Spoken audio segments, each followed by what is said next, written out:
This has been kind of a trying season for everybody with COVID.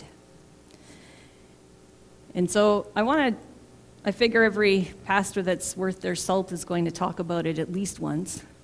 So let's talk about COVID this morning, because there's a lot of panic that is surrounding this. And it's a time when a lot of people really don't know what to do. They don't know who to believe. How the world has responded to COVID has produced a lot of upheaval, confusion, anxiety, all around the globe, really. And so I just want to talk this morning, like, who pushed the panic button anyways? Who is it that's really pushing that panic button? The education system has been affected for children. It's been totally disrupted. Seniors have been threatened by it. Financial markets, shopping, just the freedom to be with each other. Fellowship has been disrupted. What's that? Your job. A lot of jobs have been affected by that. There have been a difficulty whether to believe what's been told to us as something that's real or something that there's some conspiracies or a hidden agenda. There's just a lot of confusing information that we're having to process every day concerning this thing. The thing is, we know that in the end times, that there's going to be days and things such as this taking place. Amen? That's just, it's already written in the book. God already knows the end of the story. And we can know the end of the story if we read it. And as we grow closer to the years of tribulation, there's going to be more of this kind of thing. And my thoughts on that is that this virus, and this is my thoughts, this virus is not part of the tribulation, but it is something that is set in place to cause the events leading up to the tribulation to begin to be in motion. And God is using this to prepare the world for the final scenes of history. Anywhere you look in Scripture, when God tells of future events, it often takes months or years before that prophecy comes to pass, because the events need to happen to lead up to that. And I believe that coronavirus is just that the circumstances need to be in place. God's just putting the right pieces on the game board of life, if I can put it that way, for the final chapter. And not only for the world, but for the church.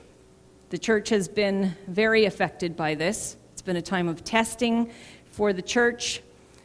But times of testing causes God's church to get buffed up and to get ready for action. It causes us to turn our sights to Him when there's nowhere else to turn. And it's a time when the church is meant to shine. Scripture says that in the end times that there will be a shaking, and those things that can be shaken will be, and only those things which cannot be shaken will remain. And so we need to have our life built on that unshakable foundation. And we have to know who we are, our identity in God. This is not to say that COVID is not devastating or it's not real. It is. But how it affects us emotionally and physically and spiritually must be first and foremost with assurance in the faithfulness of God. You see that? I want to read to you the chapter Psalm 91. Many of you probably know it already. But I believe we can speak the words of Psalm 91 over us as we live through these kind of days. Psalm 91, he who dwells in the shelter of the Most High will rest in the shadow of the Almighty. I will say of the Lord, he is my refuge and my fortress, my God in whom I trust. Surely he will save you from the fowler's snare and from the deadly pestilence. He will cover you with his feathers, and under his wings you will find refuge. His faithfulness will be your shield and rampart. You will not fear the terror of night, nor the arrow that flies by day, nor the pestilence that stalks in the darkness, nor the plague that destroys at midday. 1,000 may fall at your side, 10,000 at your right hand, but it will not come near you. You will only observe it with your eyes and see the punishment of the wicked. If you make the Most High your dwelling, even the Lord who is my refuge, then no harm will befall you, no disaster will come near your tent. For he will command his angels concerning you to guard you in all your ways. They will lift you up in their hands so that you will not strike your foot against a stone. You will tread upon the lion and the cobra. You will trample the great lion and the serpent. Because he loves me, says the Lord, I will rescue him. I will protect him, for he acknowledges my name. He will call upon me, and I will answer. I will be with him in trouble. I will deliver him and honor him. With long life I will satisfy him and show him my salvation. Isn't that good?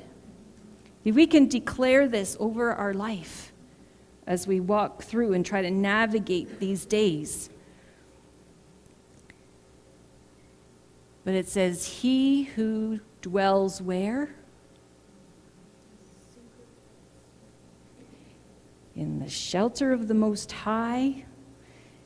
And if we make the Most High our dwelling place, that's the key. We make the Most High, we make God our refuge, our strength, our hiding place. And then at the end it says, God looks down and he sees that we are making him our refuge and our hiding place, our dwelling place. And he says, because he loves me, I'm going to rescue him. I'm going to protect him, for he acknowledges my name. He's calling upon me. I'm going to answer him. I'm going to be with him and deliver him. I'm going to show him my salvation. Why? Because he loves me. He's seeking me. Isn't that good? Are you doing that? Are you seeking him as your shelter today? Are you dwelling in the shelter of the Most High? Every day, do you go and run to be in his presence? See, a lot of fear has been tormenting people over this virus, and it's coming to the church. And it's really sad to see, people that have been so strong and full of faith and in ministry and doing this and that before COVID, many of them are hiding in their houses now because they're scared. And that's very sad to see, because you know what? If we're running scared, then what does the world see? The world should see people who are confident in their God. People who know their position and their authority in Christ. And people that can point them to safety. They're looking to the church to be the example. And if not so much now, when the days get even more devastating, God's people need to shine. The enemy has been using this virus to distract the church, I believe. Many have forgotten God's faithfulness. Many have forgotten his power and his authority over all things and his ability to keep us. People are forgetting our position in Christ and our identity as his people. Wisdom, yes, we need wisdom. We need to do what needs to be done. If we need to wear masks in the stores, so be it. Let's wear masks in the stores, yeah. Following protocol in order for us to have an open church now. Yeah, let's do that so we can meet here. But fear? No. Falling into the enemy's trap? No. Reducing God to someone who is powerless to keep us? No. Let's not do that. See, this virus does not trump God in his power.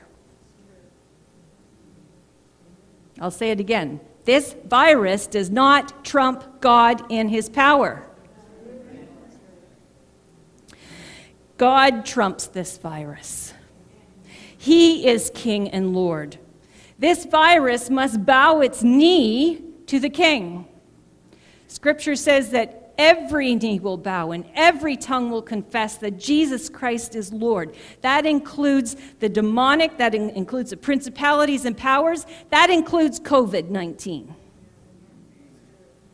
And while everyone has been fearing and trying to navigate through this time, there are other things that are still brewing beneath the surface, that are still stirring, things that the church was at one time dealing with and praying about and getting on their face about towards God. And those things have all taken a back seat in many places and times. While our eyes have been so fixed on sanitizing and social distancing, staying home and fearing the outcome should we contact this virus or someone we love contacts it, the enemy has still been working on those other things that used to have the church's attention. There's attacks on the church that we are not always seeing because we're looking inward. I read a report this past week that said that the government in California has been trying to table a bill that says that no one can meet anywhere, even in people's homes, for the purpose of Bible study. There are things going on that are attacking the church. We still have gay rights activism going on. And you know how the church is dealing with those. Do we accept? Do we not? What does the Bible say? What doesn't it? Things that the church is still processing. Abortion. Division. Chaos is spilling out into culture. Did you know that Israel is under attack more than it has been in a long, long time? There are things going on with Israel that are not being seen because we're so introverted in what's going on around us. Israel really needs our prayer, but no one is watching. Where is the church? Often hiding and shaking in their boots, focused on self-preservation. According to the CRY movement, in the spring of 2019, 2/3 of our parliament gave a standing ovation in support of women having access to third trimester abortion. If you go on YouTube, you can see that moment in parliament. I think there was a 3-minute standing ovation when that woman did that third trimester abortion. That's a fully formed human being. Unemployment now is at a high. Suicide is at a high. Mental illness is at a high. Parental rights are at a high, especially concerning the whole gender equality and sexuality thing that's going on in the education system. Racial disputes are impacting all of North America. Things are busting loose at the seams all at the same time.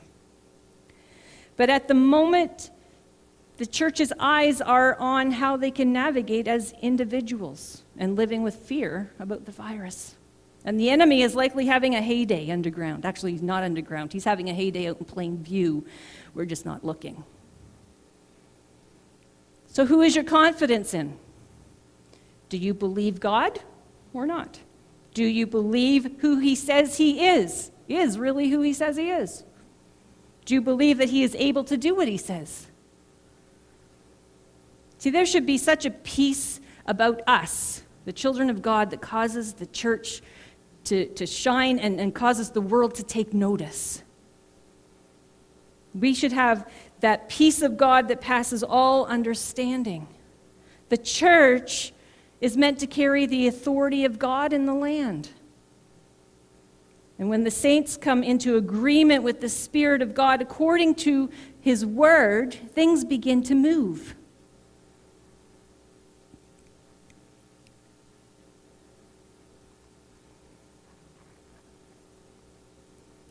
Second Corinthians 1:20. For no matter how many promises God has made, they are yes in Christ. So Christ says, every promise that I have spoken for you, every promise that's written in my word, I say, yes, you can have that. It's yours. They are yes in Christ. And so through him, the amen is spoken by who? Us. See, we get to almost like we're putting the match to it. We're igniting it because we come into agreement. We're saying yes and amen. We say, let it be. So it's like we have the key. The amen is spoken by us to the glory of God. In Proverbs 29:1, when the righteous are in authority, the people rejoice, but when the wicked man rules, the people groan. We are meant to carry the authority of God in the land. We have a prophetic voice to be able to speak that which is not now as though it was. We have the ability to pray that the things in heaven would be seen on the earth. That comes through us in partnership with the Holy Spirit. There was a pastor who was traveling to speak somewhere, and he was staying at a hotel. And in the middle of the night, he sensed a demonic presence in the room. So he sits up on his bed, and he looks around, and he sees this demon in the corner. And you know what his response was? Oh, it's only you. And he lays back down, covers back up, and goes back to sleep. See, he gave the right response. Had he become fearful and said, oh no, I better get down on my knees and pray. What am I going to pray? If he had have been intimidated by that presence, that would have been the open door that the enemy would have needed to go further in tormenting him. And how we respond to this virus will determine how badly we are bothered with it through things like fear. I'm not saying to be negligent. I'm saying that we cannot let it keep us from pursuing Jesus and believing what he told us in his word and standing secure. You following me so far? Don't give the enemy a foothold. Fear does not belong to you. You understand that? Fear does not belong to you unless you accept it. Okay, that was the hard stuff. Let's look at some encouragement from God's word that talks about things such as God's faithfulness and his peace. And I believe that God's word can speak for itself, so I'm going to show you some scriptures that if you are feeling fearful or are anxious about anything, just listen to these scriptures. Write down where the scriptures are in Scripture. Take it home and meditate on these things. Even now, if you are feeling that way, just close your eyes and just listen. Allow the Word of God to speak to your spirit. Okay? Now here we go. I sought the Lord, and he answered me, and he delivered me from all my fears. He can deliver us. You don't have to be afraid. God is our refuge. A refuge is sanctuary, it's shelter, it's protection, and strength, and ever-present help in trouble. Therefore we will not fear, though the earth give way and the mountains fall into the heart of the sea, though its waters roar and foam and mountains quake with their surging. It doesn't matter what happens in our world. It doesn't matter what goes on around about us. We don't have to be fearful. God is our refuge. Isaiah 35:4. Say to those with fearful hearts, be strong, do not fear. Your God will come. He will come with vengeance. With divine retribution, he will come and save you. Isaiah 41:10. So do not fear, for I am with you. Do not be dismayed, for I am your God. I will strengthen you and help you. I will uphold you with my righteous right hand. Isn't that good? Scripture says he holds us in the palm of his hand. Wow, God's hand must be huge. Psalm 31:23, the Lord preserves those who are true to him.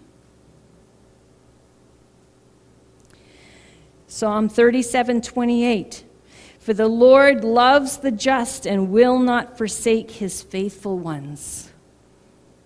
Another place it says he will never leave us or forsake us. He is always with us. Psalm 145:13, the Lord is trustworthy in all he promises and faithful in all he does. He's trustworthy. Trust is something that can be difficult sometimes. Psalm 29:11, the Lord gives strength to his people. The Lord blesses his people with peace. Do you need peace this morning? Isaiah 26:3. You will keep in perfect peace those whose minds are steadfast. Steadfast means firm and unwavering. Why? Because they trust in you. John 16:33, this is Jesus talking. I have told you these things so that in me you may have peace. In this world you will have trouble, but take heart. Why? Because I have overcome the world. I have overcome everything. I have overcome coronavirus. I have overcome your needs. I am the overcomer. And so are we if we are in Christ. We are overcomers.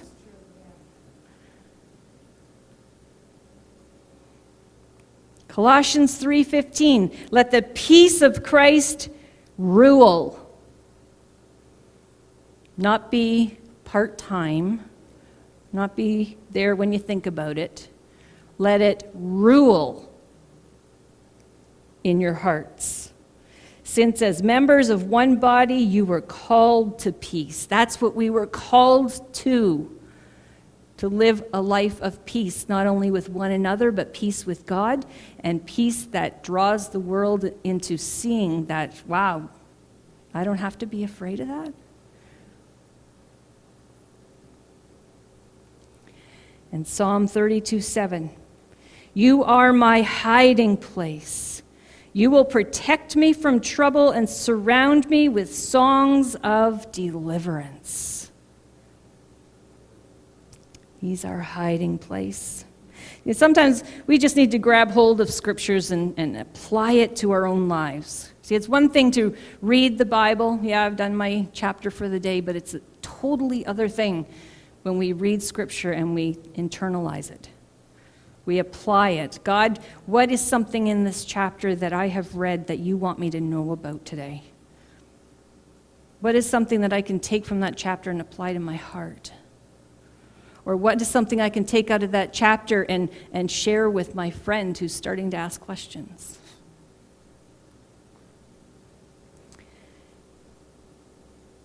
We're going to go into, after the annual business meeting, we're going to go into a series that's called Preparing for the Harvest.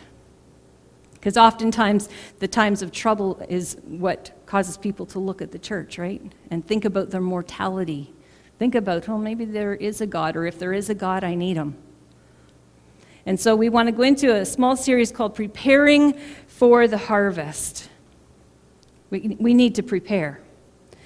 Many people that have been a part of this church have told me that there have been visions and prophetic words and things spoken to them concerning the future of this church being filled with people.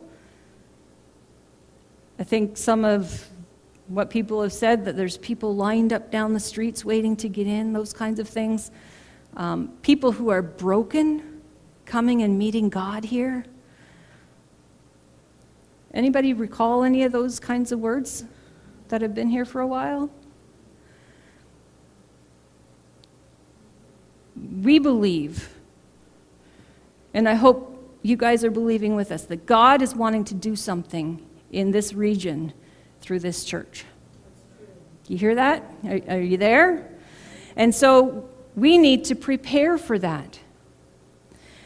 If we don't prepare, starting with ourselves, and dealing with, I don't need to be fearful. I depend on God. I'm turning my sights back to where Jesus is. If we don't prepare, they can't come. God won't send them until we're ready. You know why? Because He loves them too much to have them come here to a place that's not ready to help them.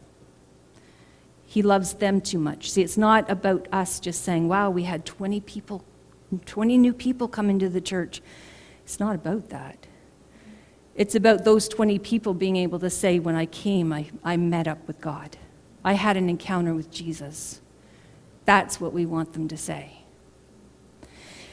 And in order for that to happen, we do need to prepare. And so we're going to look at some key issues that will help us to be equipped for what God is about to do. Preparing this house and looking at some of the plans of this house and how everyone here can be a part of that. And so I want to encourage you today that God is on our side. I want to encourage you that there is nothing that He cannot do. And if you have been filled with anxiety and fear over these last few months, I want you to know that God will rescue you from that if you let Him. You don't have to live in fear. And God doesn't want you to live in fear because He needs you confident in who He is for when the people come. They need a solid testimony.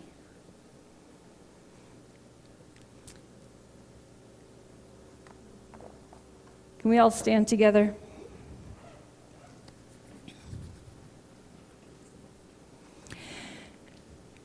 Scripture says that God did not give us a spirit of fear, but a spirit of love and sound mind.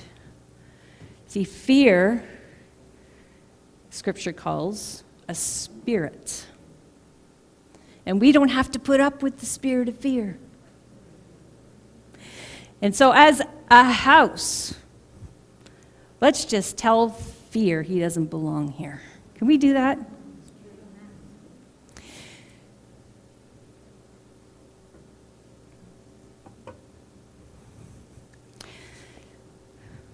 Father, we thank you because we can have confidence in who you are. And your word says that if we dwell in the shadow of the Most High, that you will rescue us. You will be our deliverance. Because he loves me and he seeks me, you will rescue us and give us your salvation. Father, I thank you that we don't need to tolerate the things that the enemy throws at us. And by our words, we can just tell the attacks of the enemy, the demonic forces that come against us, to leave us. Why? Because we speak that in the name of Jesus. And so we just want to speak together. Say it with me. Fear, we command you to leave this house in the name of Jesus. We take away every right that we have given to you. And we command you to get out now. We strip you of your authority over this house. And fear, I command you to take your fingers off of me. I do not receive you and the things that you torment me with any longer. And you can take anxiety with you. I don't receive it anymore. In the name of Jesus, I command you to leave me now. And I speak peace in its place.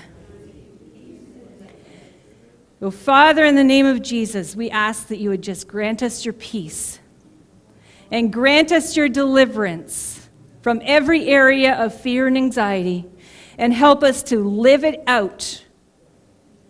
Help us to live it out. Father, when we go out of these doors, if we meant what we said, then we will choose not to let fear interfere with our lives any longer. It's a choice that we will choose to make. And when fear comes back, we will again command it to leave, because we know it comes from the pit of hell. Father, I thank you that you love us so much, that you came and you died on that cross so that we don't need to deal with the enemy's torments any longer. And so, Father, through this virus, as we go through whatever is left of it, I just ask, God, that you would grant this house your peace, and that this house would be a place of peace for others who would come, and they would know that your presence is here. Well, thank you, God, for what you're doing. And everyone said, Amen. Amen. Go in the peace of the Lord, and let the peace of God rule in your hearts. Amen.